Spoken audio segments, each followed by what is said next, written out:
നാട്ടിൽ നിന്ന് ജർമ്മനിയിലേക്ക് വന്നിട്ട് ദേ ഒരു കൊല്ലമാവാൻ പോവുക. എന്ത് പെട്ടെന്നാലേ ഈ മാസങ്ങളൊക്കെ കടന്നു പോകുന്നത്. എനിക്ക് വിശ്വസിക്കാൻ പറ്റുന്നില്ല. സെക്കൻഡ് സെമ്മ് തുടങ്ങിയപ്പോൾ തൊട്ടാണെങ്കിൽ അതെങ്ങനെയും ഒന്ന് തീർന്നു കിട്ടിയാൽ മതി എന്നുള്ള പ്രാർത്ഥന തന്നെയായിരുന്നു.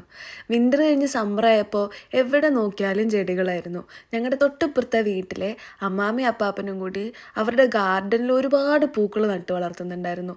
അവരുടെ പൂക്കളൊക്കെ കണ്ട് കണ്ട് കണ്ട് കൊതിയായിട്ടാണ് ഞാനും കുറച്ച് പൂക്കളൊക്കെ വാങ്ങിച്ചത് കേട്ടോ. വീട്ടിലായിരുന്നപ്പോൾ പപ്പയും മമ്മിയും ഈ ചെടികളുടെ കാര്യങ്ങളൊക്കെ നോക്കുന്നുണ്ട്. നമ്മളൊന്ന് വെള്ളം ഒഴിച്ചു കൊടുക്കാൻ വേണ്ടി മാത്രം ആ വഴിക്കെങ്കിൽ ചെന്നാൽ മതിയായിരുന്നു. ഇതിപ്പോൾ ഞാൻ തന്നെ വാങ്ങിച്ച് ഞാൻ മാത്രം ഉള്ളതുകൊണ്ട് ഞാൻ തന്നെ ഇതൊക്കെ നോക്കണം.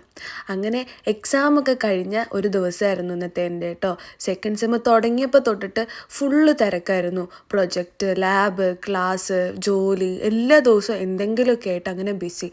ഒന്നിനും സമയം ഉണ്ടായിരുന്നില്ല. ഫുഡ് കഴിക്കാനോ അല്ലെങ്കിൽ ഫുഡ് ഉണ്ടാക്കാനോ ഉറങ്ങാൻ പോലും എനിക്ക് സമയം ഉണ്ടായിരുന്നില്ല. അങ്ങനെ കാത്തിരുന്നാണ് ഈ സെമ്മൊന്ന് തീർന്നത്. അതുകൊണ്ട് തന്നെ നീണ്ടൊരു കുളിയും പാസ്സാക്കി അലക്കാനുള്ളതൊക്കെ അലക്കാനും ഇട്ട് റൂമൊക്കെ ഒന്ന് വൃത്തിയാക്കി നേരെ അടുക്കളയിൽ കയറി. ഇന്ന് എല്ലാവർക്കും ഉള്ള ഫുഡ് ഞാൻ ഉണ്ടാക്കാമെന്ന് കരുതി. ഒരു തട്ടിക്കൂട്ട് ബിരിയാണിയൊക്കെ ഉണ്ടാക്കി അങ്ങനെ ഞങ്ങൾ ഫുഡൊക്കെ കഴിച്ചു. അപ്പം അത്രയേ ഉള്ളൂ.